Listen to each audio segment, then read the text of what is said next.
The Undertaker's streak is one of the most iconic stories in WWE history. Along the way, the dead man defeated a who's who of WWE legends and superstars on his way to an unbelievable 21-0 record at WrestleMania. But on April 6, 2014, everything changed. A reigning, conquering, beast incarnate Brock Lesnar did what 21 previous opponents couldn't do. He defeated The Undertaker at WrestleMania. Seeing 21-1 appear on that screen was heartbreaking, but at the same time it almost felt inevitable, right? Eventually someone has to lose. Every great professional wrestler has lost big matches, small matches, all kinds of matches. And some, including Vince McMahon, would argue that Brock Lesnar was the perfect man to finally end the streak, a monster, a beast, finally slaying this unbelievable mark in professional wrestling.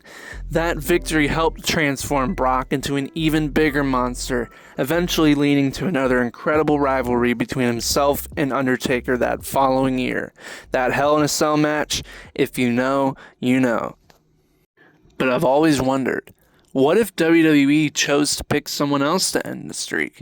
Because there was just another man who stood across the ring from The Undertaker at WrestleMania 1 year prior to it. And his name is the Second City Saint, CM Punk. And I believe that CM Punk should have been the one to end The Undertaker's streak, and in this video I'll go over exactly why I think so, and maybe even do a little fantasy booking to get our way there. So with that being said, let's get into it. Let's roll the tape.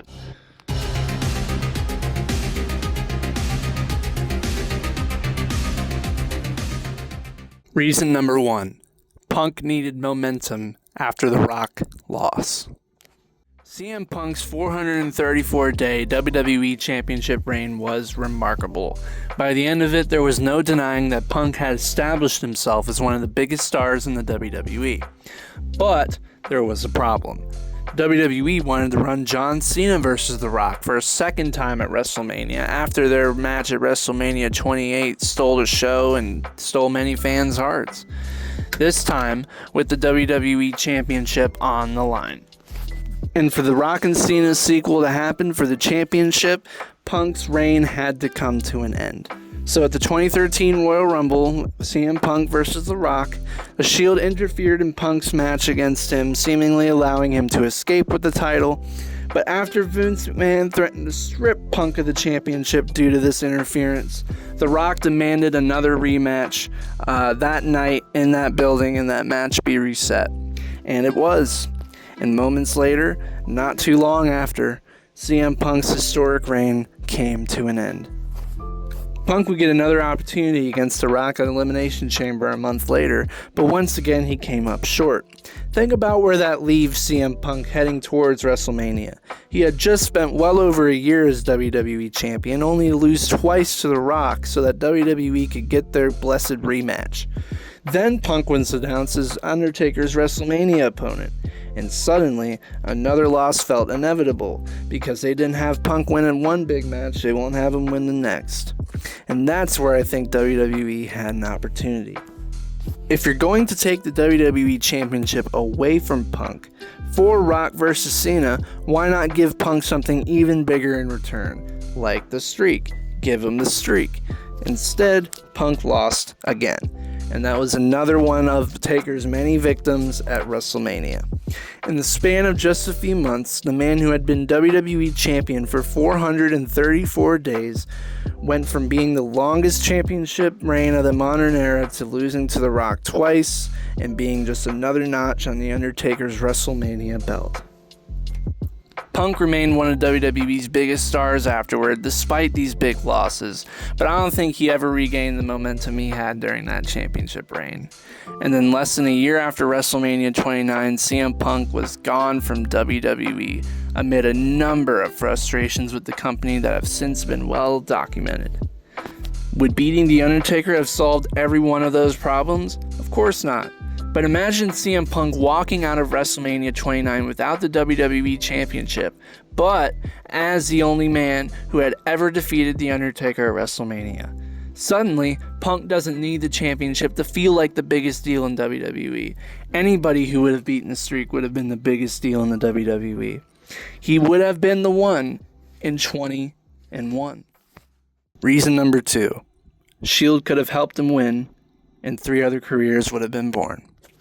The landscape of WWE completely changed at Survivor Series 2012 when a trio of renegades showed up during the WWE Championship match between CM Punk, John Cena, and Ryback. That group would become known as The Shield: Seth Rollins, Roman Reigns, and Dean Ambrose. In the months that followed, The Shield repeatedly interfered on Punk's behalf and helped keep the WWE Championship around his waist. So why not take that connection all the way? Instead of having Punk lose the championship to The Rock at the Royal Rumble, The Shield could have helped Punk survive that match and carry the title into WrestleMania. Undertaker was still more than credible enough at this time to challenge for the WWE Championship.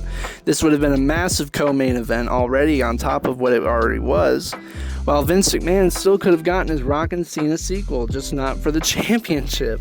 But then at WrestleMania, you have The Shield help Punk do the unthinkable. It wouldn't be CM Punk simply beating The Undertaker clean.